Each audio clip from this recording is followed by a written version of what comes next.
I made a little progress on Grandpa's Jeep, my 48 Willys CJ2A frame swap.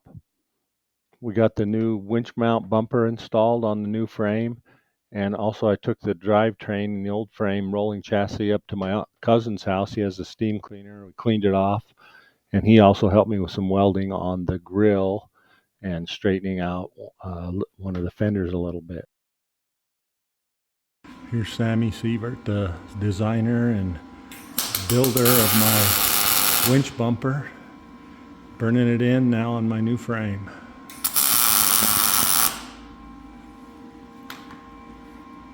The frame horns were a little bit pigeon-toed, so we got the porta power out, spread them out. Sammy burning on the other side. I like to watch a skilled craftsman at work.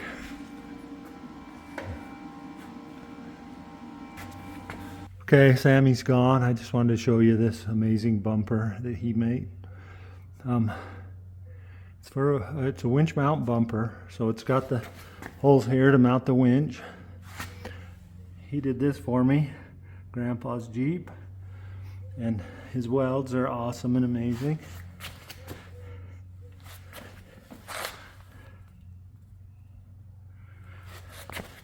And then he has this little trademark thing. This is the, I can't remember what he called it, the Weld Roy or something. It's like Kilroy, only with a welding helmet and a little welding handle and stuff. Kind of his trademark. It's pretty awesome. They're amazing. You know, a little secret spot there. Anyway, I'm excited to get the winch mounted on this after I get all the drivetrain moved over. I threw a layer of paint on after Sammy left. So here's just a couple shots of the first coat of paint. I'm terrible with paint, so. Okay, just getting ready to do a cleanup job on this rolling chassis with the drivetrain in it still. I mostly want to get the engine and transmission stuff cleaned up, so when I pull it out, it's decent to work on. So this is the before shot. Oh, I should focus in on, here's another big break in the frame right here. So there's a break in the frame there. Front of the frame is all beat up. We've patched it dozens of times.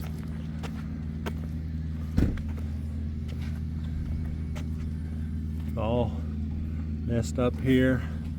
Here's the other side, how it looks, how dirty it is. Here's the break on this side. The break we patched with the plate. The back bumper's all bent up. So anyway, here's my little tow thing that Brennan Metcalf made for me. I'm going to transfer that over.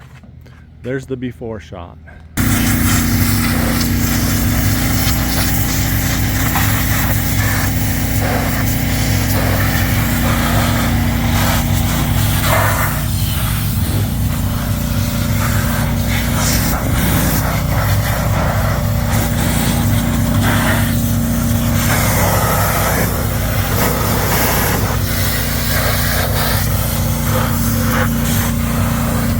This is kind of the after of the steam cleaning.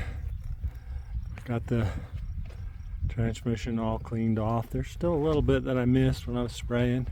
I sprayed it quite a bit. It looks pretty good, pretty clean. You can see kind of the rust shining through, but it's not near as greasy and nasty. It'll be nicer to work on now. Just a quick look at this crack here. It's pretty bad. And over on the other side.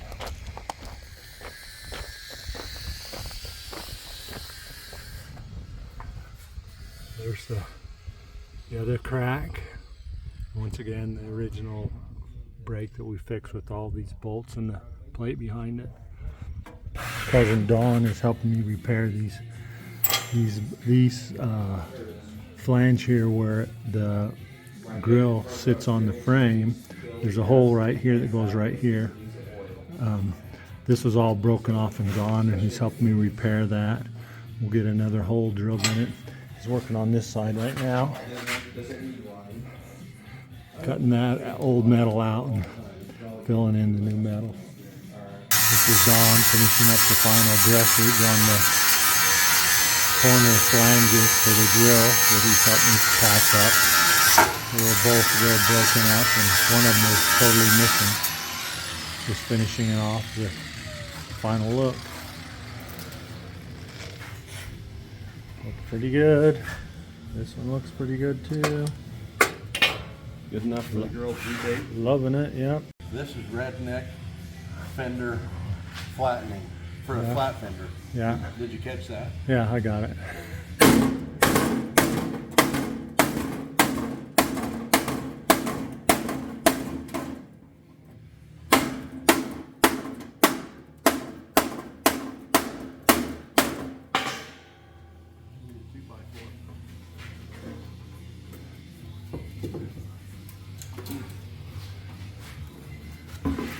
Look, it's returning to Mother Earth.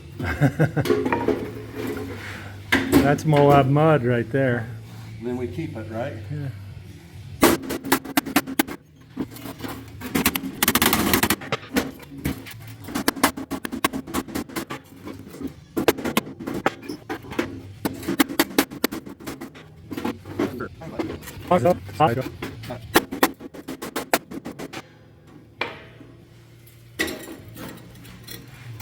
Boy, that's just dang near OEM right there.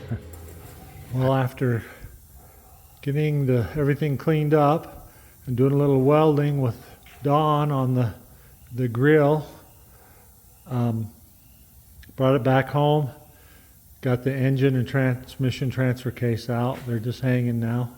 I'll set them on the ground here in a minute, but making progress. Okay, it's on the ground. Since I have it out this far and this disassembled, I'm going to go ahead and break it apart, put a new clutch disc in it. I've got to change the front engine plate because this M38 frame has a different mounting system than the CJ2A. CJ2A is straight across, and so the motor mount system and front engine plate that's in the engine right now won't work on the new frame. So I need to change the front engine plate out as well. While I'm in there, I'm going to check the oiler, the timing gear oiler, to see if it has the big hole or the small hole. I've never had great oil pressure on this engine, and I'm hoping that it has the big hole. I have another small hole squirter in another engine in the back that hopefully I can swap them, and that'll up my oil pressure a little bit. Anyway, it's after 10 o'clock. I'm going to bed. Bye.